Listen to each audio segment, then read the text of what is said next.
नमस्कार दोस्तों मैं प्रीतम कुमार। दोस्तों आज आपके बीच मैं उत्तर प्रदेश विशेष का जो पेपर है उसके लिए घटना चक्र 2 का प्रैक्टिस सेट लेके आया हूं और ये हिंदी का दूसरा प्रैक्टिस सेट है। पहला मैं करा चुका हूं, दूसरा आज कराएंगे। आइए देखते हैं। तिलक किस प्रकार का शब्द है? तो तिलक की अगर हम बात करें दोस्तों तो ये आपका तत्सम शब्द है, इसका तद्भव होता है टीका। अगला शब्द है चतुष्पदी का तद्भव है। तो चतुष्पदी किसका है? तो चौपाई का है। चतुष्पदी चौपाई का है आपका। पाली भाषा का संबंध निम्न में से किस साहित्य से मुख्य रूप से जुड़ा हुआ है? तो पाली का संबंध, जो पाली के जितने भी गौतम बुद्ध के जितने भी विचार हैं, जितने भी ग्रंथ हैं, अधिकार पाली में मिलता है। तो बौद्ध धर्म से संबंधित है पाली ग्रंथ। वही जैन धर्म की अगर हम बात करें तो जैन धर्म प्राकृत भाषा से संबंधित है और जैन धर्म से संबंधित हेमचंद को प्राकृत का पाणिनि कहा जाता है। किसका? प्राकृत भाषा का पाणिनि कहा जाता है उनको, हेमचंद को।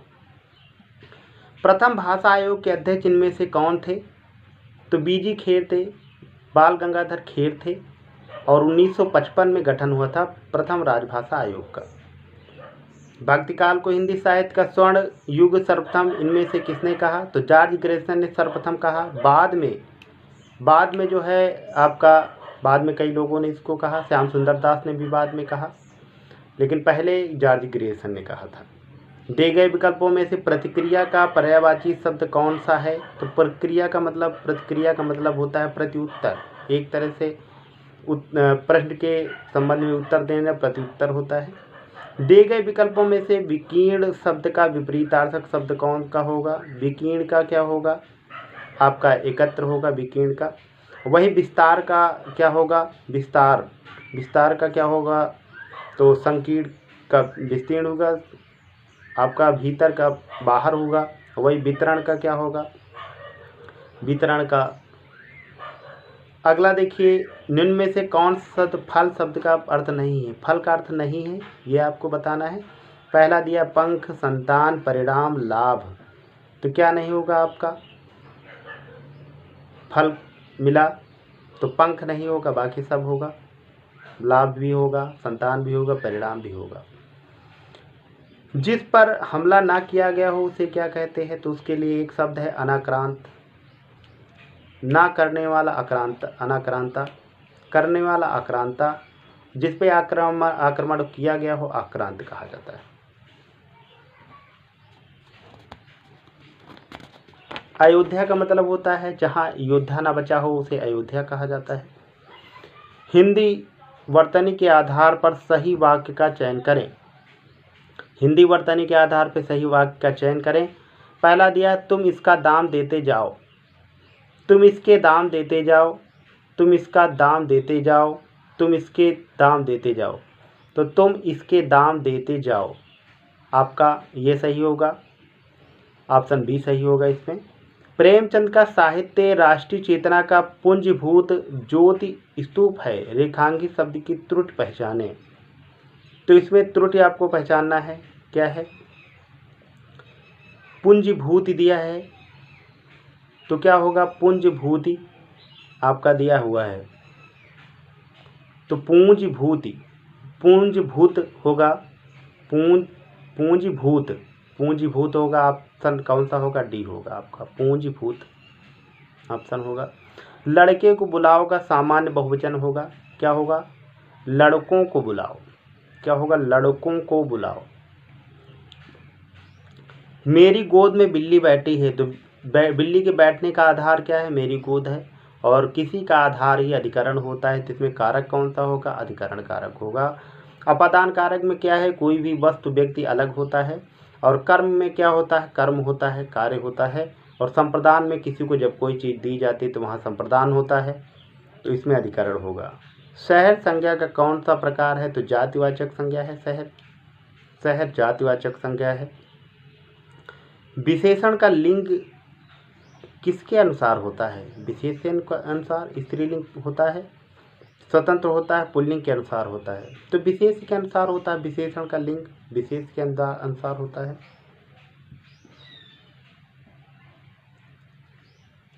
विशेषण का लिंग किसके अनुसार होता है? तो संज्ञा सर्वनाम और विशेषण के अनुसार होता है। स्वतंत्र हम कह सकते हैं, एक तरह से स्वतंत्र कह सकते हैं, ज़्यादा सटीक आंसर इसका।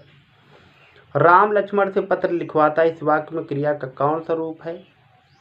तो लिखवाता है, इसमें प्रेरणार्थक है। अच्छा, प्रेरणार्थक में कौन सा प्रेरणार्थक? तो प्रथम प्रेरणार्थक है। लिखवाना, लिखाता, वाना अगर आएगा तो द्वितीय प्रेरणार्थक होगा। वाना आएगा तो द्वितीय प्रेरणार्थक होगा। लिखना, लिखाना और लिखवाना आपका द्वितीय प्रेरणार्थक होगा। पत्र लिखवाता है, लिखवाता आया तो लिखवाता से द्वितीय प्रेरणार्थक ये होगा इसमें, तो प्रेरणार्थक होगा, ये याद रखिएगा। अगला क्वेश्चन देखिए, उस डाली पर तोता बैठा है वाक्य में प्रयुक्त काल पहचानिए। डाली पर तोता बैठा है, पूर्ण भूतकाल, सामान्य भूतकाल, सामान्य भूतकाल, पूर्ण वर्तमान काल, अपूर्ण भूतकाल। तो दोस्तों इसमें आपका अगर आपका हो जाता आसन्न भूत होता तो आसन्न भूत हो जाता, नहीं तो इसमें पूर्ण वर्तमान होगा। आसन्न भूत या पूर्ण वर्तमान एक ही होते हैं, तो पूर्ण वर्तमान होगा इसमें। जब किसी वाक्य क्रिया के लिंग वचन पुरुष कर्ता के लिए लिंग वचन पुरुष के अनुसार हो तब वाक्य में कौन सा वाच्य होता है? तो कह रहे हैं जब किसी वाक्य क्रिया के लिंग वचन पुरुष कर्ता के लिए लिंग वचन पुरुष के अनुसार हो तो वाच्य कौन सा होता है? तो कर्ता के अनुसार सारी चीज़ें होंगी तो कृत्यवाच्य होगा, जाहिर सी बात है कृत्यवाच्य होगा इसमें। अव्यय के लिए इनमें से कौन सा कथन सही है? ये अविकारी होते हैं, ये विकारी होते हैं, ये विकारी अविकारी दोनों होते हैं, उपरोक्त में से कोई नहीं, तो ये अविकारी होते हैं। अव्यय क्या होते हैं? अविकारी होते हैं, इनमें कोई भी परिवर्तन संभव नहीं होता। दासत्व शब्द में कौन सा प्रत्यय प्रयुक्त हुआ है? तो त्व प्रत्यय हुआ, त्व प्रत्यय हुआ है दासत्व में। दास मूल शब्द है इसका। पूजा में कौन सा प्रत्यय आया है? तो जब पूजा में अप्रत्यय आया है, अप्रत्यय आया है।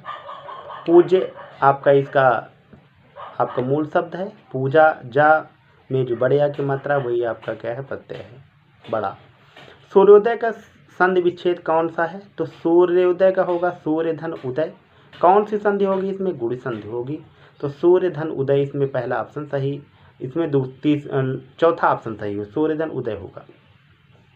विहान कब आया वाक्य में त्रुटि है, तो इसमें पूर्ण विराम लगा है, इसमें प्रश्नवाचक चिन्ह होना चाहिए था, तो प्रश्नवाचक चिन्ह इसमें आएगा। अपने मरे बिना स्वर्ग नहीं दिखता दिए गए वाक्य में कहावत है, तो इसमें कहावत क्या है कि स्वयं प्रयत्न करने पर ही काम बनता है, ये आपका सही आंसर होगा इसका। श्रृंगार रस का स्थायी भाव क्या होगा? रति होता है श्रृंगार रस का स्थायी भाव, रति का मतलब प्रेम होता है। शोक दिया है करुण रस का स्थायी भाव है, और वही भय दिया है तो भयानक रस का स्थायी भाव, हास दिया है तो हास्य रस का स्थायी भाव। कुंडलिया छंद किन दो छंदों के योग से बनता है? तो कुंडलिया में दोहा और रोला होता है, ये बात याद रखिएगा, दोहा और रोला होता है कुंडलिया में।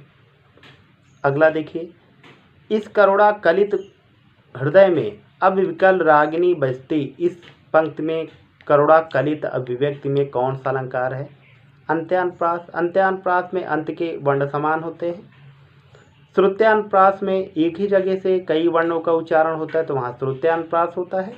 और लाटानुप्रास में क्या है? कॉमा लगाने पर तो उसका बदल जाता है, शब्द ही या जो है बदलता है थोड़ा बड़ा, तो वहाँ पर आपका क्या होता है? लाटानुप्रास आता है। छेकानुप्रास में कई वर्ण आते हैं, कई वर्ण आते हैं, वैसे कई बार आते हैं, ऐसे होता है अधिकांश। तो क्या होगा इसमें आपका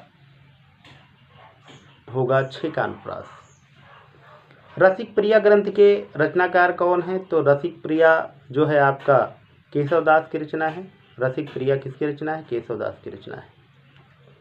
कबीरदास की भाषा को क्या कहा जाता है? कबीरदास की भाषा को कहा जाता है सदुकड़ी या पंचमेल खिचड़ी।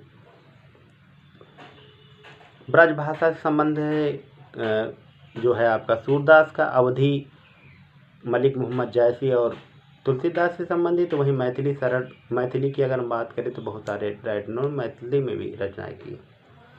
गिरिराज किशोर को प्राप्त पुरस्कार के संबंध में रचना और पुरस्कार का कौन सा जोड़ा सही नहीं है? ढाई घर साहित्य अकादमी पुरस्कार, आवा ज्ञानपीठ पुरस्कार, अर्धनारीश्वर व्यास सम्मान, बेईमान नताली पुरस्कार। तो ढाई घर यही आपका सही नहीं है। सॉरी, सही जोड़ा बताना तो यही आपका सही जोड़ा है, ढाई घर साहित्य अकादमी पुरस्कार। अगला देखिए, केंद्रीय हिंदी निदेशालय का मुख्यालय कहाँ है? केंद्रीय हिंदी निदेशालय का मुख्यालय अगर हम बात करें तो केंद्रीय हिंदी निदेशालय का मुख्यालय आपका नई दिल्ली में है। प्राकृत का पाणिनि किसे कहा जाता है? प्राकृत का पाणिनि कहा जाता है हेमचंद को। प्राकृत का पाणिनि कहा जाता है हेमचंद को। अब गद्यांश पढ़कर दिए गए प्रश्नों 71 से 75 के सही जवाब चुनिए। तो दोस्तों पहले हम लोग क्वेश्चन पढ़ेंगे, उसके बाद हम लोग पढ़ेंगे आंसर। संयुक्त राष्ट्र के विश्व जल विकास रिपोर्ट 2018 के अनुसार पानी के वैश्विक चक्र पर किसका प्रभाव पड़ेगा? पहला लिखा है बारिश का, दूसरा लिखा सूखे का, तीसरा लिखा जलवायु परिवर्तन का, चौथा लिखा जल आपूर्ति का। तो अब हम लोग गद्यांश पढ़ते हैं। संयुक्त राष्ट्र जल विकास रिपोर्ट 2018 के अनुसार जलवायु परिवर्तन से पानी के वैश्विक चक्र पर भी असर पड़ेगा। इससे बारिश वाले इलाकों में ज़्यादा पानी बरसेगा, सूखाग्रस्त इलाकों में कम पानी बरसेगा। तो किसमें क्या होगा? तो इसमें सबसे ज़्यादा प्रभाव पड़ेगा जलवायु परिवर्तन का। रिपोर्ट में दिए गए सुझावों के अनुसार पानी के बेहतर प्रबंधन के लिए किन उपायों पर जोर देना चाहिए? जल संग्रहण, भूमि की नमी बढ़ाना, झीलों और भू जलस्तरों में वृद्धि के प्रयास, ये सभी। आइए आगे देखते। इसे बारिश वाले इलाकों में ज़्यादा पानी से बरसेगा, सूखाग्रस्त इलाकों में सूखा पड़ेगा। जलाशय, नहर, ट्रीटमेंट प्लांट चुनौतियों का मुकाबला नहीं कर पाएंगे। ज़्यादा कीमत जगह जगह मिलने की गाढ़ समस्या और पाबंदियों के चलते नए जलाशय का निर्माण भी मुश्किल होगा। इस रिपोर्ट से है कि पानी के बेहतर प्रबंधन के लिए प्रकृति पर आधारित उपायों पर जोर देना चाहिए, जैसे पानी संग्रहण, भूमि की नमी बढ़ाना, झीलों और भू स्तरों की वृद्धि के प्रयास। तो इसमें क्या दिया है? जल संग्रहण दिया है, झीलों और भू स्तरों प्रयास। इस तरह से आपका क्या होगा? आपका ABC तीनों हो जाएंगे, आपका D सही हो जाएगा आपका। अमेरिका के न्यूयॉर्क शहर में पानी की समस्या से निपटने के लिए किन पर जोर दिया गया है? जलाशय की रक्षा, वन रक्षण, वातावरण में अनुकूल खेती पर जोर, ये सभी। अब आगे पढ़ते हैं तो हम लोग पता लगाएंगे क्या होगा। दिया है बांध बनाने की अपेक्षा बेहतर विकल्प है। शोधकर्ताओं के मुताबिक ये प्राकृतिक विकल्प पानी को साफ भी करेंगे और उसकी आपूर्ति भी करेंगे। अमेरिका के न्यूयॉर्क शहर में पानी की समस्या से निपटने के लिए जलाशय की रक्षा, वन संरक्षण, वातावरण के अनुकूल खेती पर जोर दिया गया है। तो दोस्तों ये सारे सही होंगे। जलाशय की रक्षा, वन संरक्षण, वातावरण के अनुकूल खेती पर जोर, ये सारे सही होंगे। ऑप्शन D सही होगा। गद्यांश अनुसार जलवायु परिवर्तन से पानी के वैश्विक चक्र पर कौन सा प्रभाव पड़ेगा? वर्षा वाले क्षेत्रों में अतिवर्षा, सूखाग्रस्त क्षेत्रों में सूखा। A भी दोनों, तो A भी दोनों होगा इसमें। दिए गए गद्यांश में प्रयुक्त शब्द बारिश का तत्सम निम्न में से कौन सा होगा? तो बारिश का क्या होगा? वर्षा होगा। क्या होगा? वर्षा होगा आपका तत्सम। अब दोस्तों हिंदी समाप्त होती है यहीं से। तो हम अगले वीडियो में आपको फिर मिलेंगे, जिसमें विस्तृत चर्चा करेंगे। तो वीडियो कैसा लगा आप लोग कमेंट करिएगा। नमस्कार।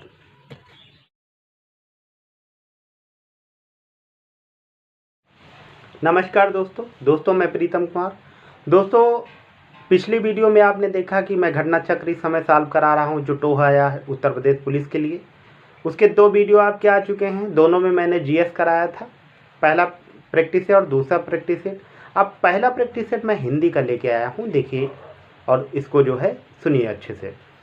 देखिए पहला क्वेश्चन इसमें है, घड़ा का तत्सम क्या होगा? पहले तो हम जान लेते हैं तत्सम क्या है। ऐसे शब्द जो संस्कृत भाषा से आए और जैसे थे वैसे ही हमारे बोलचाल में शामिल हुए, तत्सम कहलाए।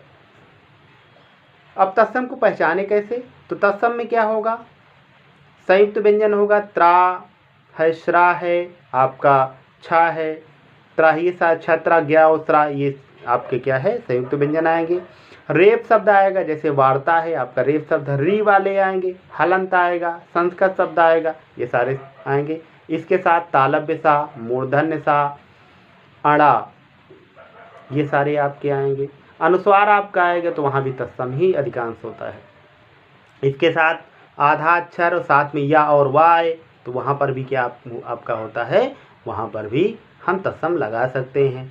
तद्भव क्या होगा, अर्धचंद वाला अगर आ जाए, या आपका आ जाए, जा आ जाए, खा आ जाए, ता आ जाए, तो वहाँ तत्सम होता है, तद्भव होता है।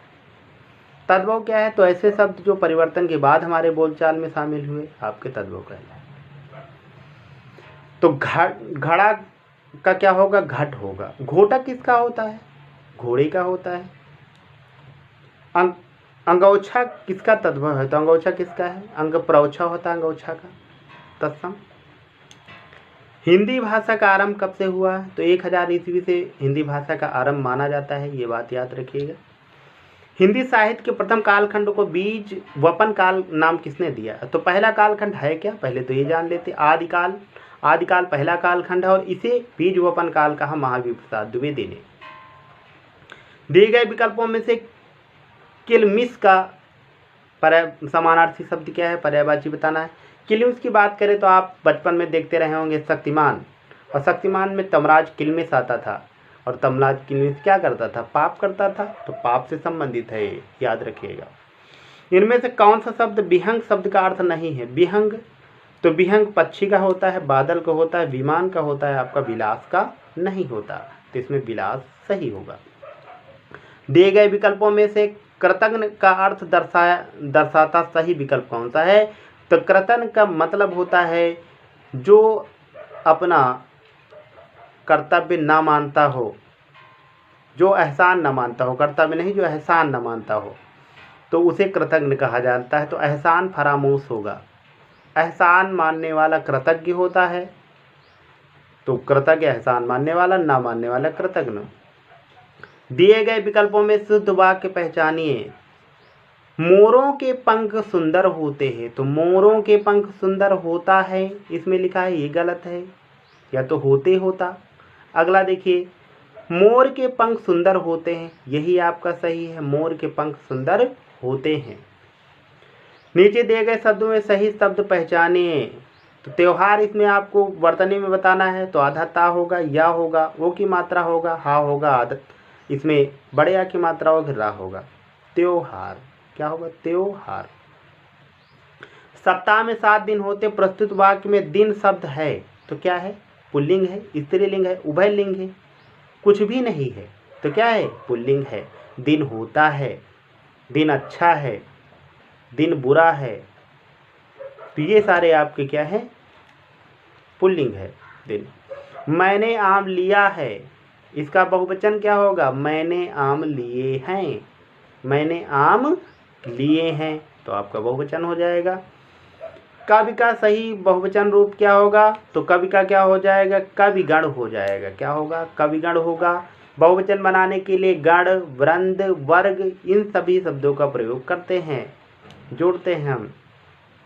भारत संज्ञा का कौन सा प्रकार है, तो किसी भी व्यक्ति या देश या किसी की बात की जाए तो वहाँ पर क्या है, व्यक्तिवाचक होता है। अगर यही भारतीय होता तो जातिवाचक संज्ञा हो जाता, भारतीय, पाकिस्तानी, अमेरिकी, तो ये सब क्या है, जातिवाचक संज्ञा है। देश का नाम व्यक्तिवाचक संज्ञा।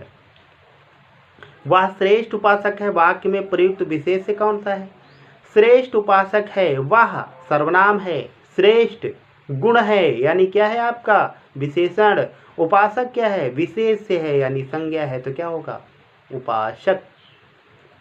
इनमें से किस वाक्य में सजाती क्रिया का प्रयोग हो, सजाती क्रिया कौन सी क्रिया होती है, ऐसी क्रिया जिसमें कर्ता और कर्म एक ही धातु से बने हों। अब देखते हैं, पहला लिखा है जीना एक कला है, जीना एक कला है आपका, ये नहीं होगा। पक्षी डाल पर चहचहाते हैं, तो चहचहाते भी नहीं होगा। और दूसरा दिया है अनेक बोलियां बोलता है, वह अनेक बोलियां बोलता है, बोल से बोली, बोलते बोलता, आपका सही हो जाएगा। वह कविता गायन करती, इस वाक्य में क्रिया किस काल का बोध कराती है, तो क्या करती, कविता गायन करती है, ती है, यानी सामान्य वर्तमान। अगर रही है आता तो तात्कालिक या पूर्ण वर्तमान होता, अगर यहीं पर रही थी होता तो सामान्य वर्तमान होगा, अगर गाएगी होता तो सामान्य भविष्य होता है। तो क्या होगा? सामान्य वर्तमान। अगला क्वेश्चन देखिए, वाच्य कितने प्रकार के होते हैं? वाच्य 3 प्रकार के होते हैं, कर्तव्यवाच्य, कर्मवाच्य और भाववाच्य। कर्तव्यवाच्य में कर्ता की प्रधानता, कर्मवाच्य में कर्म की प्रधानता, वही भाववाच्य में भाव की प्रधानता होती है। अगला क्वेश्चन देखिए, 2 शब्दों, वाक्यांशों अथवा वाक्यों को परस्पर मिलाने वाले अव्यय को क्या कहा जाता है? तो इन्हें कहा जाता है समुच्चय बोधक अव्यय। क्या कहा जाता है? समुच्चय बोधक अव्यय। जो जोड़ते हैं, जैसे और है, तथा है, या है, अथवा है, ये सारे समुच्चय बोधक या जोड़ते हैं या अलग करते हैं। इनमें से उपसर्ग सहित कौन सा है? तो उपसर्ग पूछा गया है आपका। उपसर्ग ऐसे शब्द या शब्दांश जो शब्दों के पहले जुड़कर उनका अर्थ बदल लेते हैं, उपसर्ग कहलाते हैं। अब देखिए, पहला शब्द लिखा प्रयोग, फिर लिखा ममता, तीसरा लिखा प्रस्ताव और चौथा लिखा प्रतिमा। तो इसमें क्या है? प्रयोग होगा, प्राधन योग प्रयोग हो जाएगा आपका, प्राधन योग प्रयोग हो जाएगा, याद रखिएगा। अगला शब्द लिखा गाड़ी वाला शब्द में कौन सा प्रत्यय है? तो भाई प्रत्यय पूछा है, पहले उपसर्ग पूछा था, इस बार प्रत्यय पूछा है। प्रत्यय क्या है? ऐसे शब्द या शब्दांश जो शब्दों के बाद जुड़कर उनका अर्थ बदल देते हैं, आपके प्रत्यय कहलाते हैं। पहला ऑप्शन लिखा डी वाला, डी वाला नहीं होगा। दूसरा लिखा गाड़ी, तीसरा लिखा वाला और चौथा लिखा ला, तो वाला होगा। गाड़ी वाला, चाय वाला, कॉफी वाला, कंपट वाला, बिस्कुट वाला, तो वाला क्या है आपका? वाला आपका प्रत्यय है। चंद्रोदय में कौन सी संधि है? चंद्र धन उदय, यानी आ धन उ बराबर ओ किसमें होता है? तो गुण स्वर संधि में आता है। ओ आता है, ए आता है, तो गुण स्वर संधि होता है, ये याद रखिएगा। दीर्घ की पहचान करें, बड़ा आ, बड़ी ई और बड़ा ऊ, साथ में आपका कहीं कहीं पर री भी आता है। उसके बाद अगर वृद्ध की बात करें तो औ की मात्रा और ऐ की मात्रा 2 मात्राएं आती हैं। वहीं यण की बात करें तो हमने बताया था बीच में या और वा आता है, साथ में उसके पहले आधा अक्षर होगा और या और वा ही टूटता है, ये बात याद रखिएगा। अगला क्वेश्चन देखते हैं, निम्न में से विराम चिन्ह का प्रयोग कौन सा नहीं है? पहला दिया है विवरण, बिल्कुल है। दूसरा दिया लाघव, ये भी है। तीसरा दिया उपदेशक और चौथा दिया निर्देशक। तो निर्देशक तो विराम चिन्ह है, लेकिन उपदेशक कोई विराम चिन्ह नहीं, याद रखिएगा। अगला है थोथा चना बाजे घना, इस लोकोक्त का अर्थ क्या होगा? तो थोथा चना यानी ऐसा चना जिसमें कुछ भी ना हो, बेकार हो। बाजे घना का मतलब बिना फर्जी का ही वो फूला हो। तो थोथा चना पसंद है, ये गलत है ऑप्शन। दूसरा दिखा ना पूरी होने वाली आशा, ये भी गलत है। अल्प बुद्धि वाला अधिक डींग मारता है, यही आपका सबसे अच्छा सही ऑप्शन है। अधिक जो है अधिक अल्प बुद्धि वाला ज़्यादा डींग मारता है। अब देखते हैं हम लोग गद्यांश देखते हैं। तो गद्यांश में देखिए, पहले हम लोग क्वेश्चन पढ़ते हैं, उसके बाद हम लोग आंसर लगाएंगे। उपयुक्त गद्यांश के अनुसार कविता में नवीन विषयों के अभाव का मुख्य कारण क्या है? पहला ऑप्शन दिया है मनुष्यों का सारा जीवन रस निचुड़ चुका है, स्वप्न पुराने हो चुके हैं, श्रमहीन स्थिति मनुष्य की चिंतन शक्ति क्षीण कर दी है। तीसरा दिया मनुष्य ने नवीन विषयों पर विचार करना बंद कर दिया, और चौथा दिया मनुष्य ने नवीन कल्पनाएं करनी बंद कर दी। अब पढ़ते हैं, निकम्मे रहकर मनुष्यों की चिंतन शक्ति थक गई है, बिस्तरों और आसनों पर सोते सोते मन के घोड़े हार गए हैं, सारा जीवन निचुड़ चुका है, स्वप्न पुराने हो चुके हैं, आजकल कविता में नयापन नहीं है। तो ये क्या कह रहा है? ये उसके बारे में बता रहा, श्रमहीनता की स्थिति ने, ये आपका सही होगा, श्रमहीनता, ऑप्शन बी। उपयुक्त गद्यांश के अनुसार यह संगीन नवीन साहित्य संसार में प्रचलित नहीं हुआ तो मनुष्य का क्या प्रभाव पड़ेगा? पूछा गया है मनुष्य का प्रभाव क्या पड़ेगा। इस पे हम लोग चर्चा करते हैं कि मनुष्य पर क्या प्रभाव पड़ेगा, इसके बारे में हम लोग देखते हैं। तो इसमें कहा गया नवीन साहित्य संसार में प्रचलित ना हो तो मनुष्य पर क्या प्रभाव पड़ेगा। पहला दिखा है मनुष्य कला कौशल संगीत से वंचित रह जाएगा। दूसरा दिया है वह भौतिकता के अधिकता के कारण भावहीन हो जाएगा। तीसरा दिया वह भविष्य में कभी साहित्यिक प्रगति नहीं कर पाएगा। और चौथा दिया मशीनों का गुलाम हो जाएगा। देखिए लिखा हुआ है आजकल कविता में नयापन नहीं है, उसमें पुराने जमाने की पुनरावृत्ति मात्र है, इस नकल में असल की पवित्रता का अभाव है। तब तो एक प्रकार का कला कौशल संगीत साहित्य संसार में प्रचलित होने वाला है, वह ना प्रचलित हुआ तो मशीनों के पहियों के नीचे दबकर हमें मरा समझिए।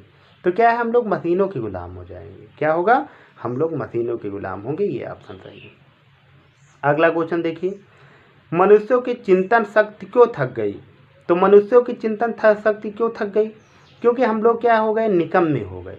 हम लोग निकम्मे हो गए, यानी काम नहीं करना चाहते। अब उपर्युक्त गद्यांश के अनुसार नया साहित्य कहाँ से निकलेगा।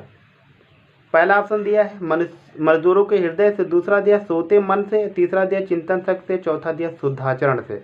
अब आगे हम पढ़ते हैं इसको। मशीनों के पहियों के नीचे दबकर हमें मरा समझिए, या नया साहित्य मजदूरों के हृदय से निकलेगा।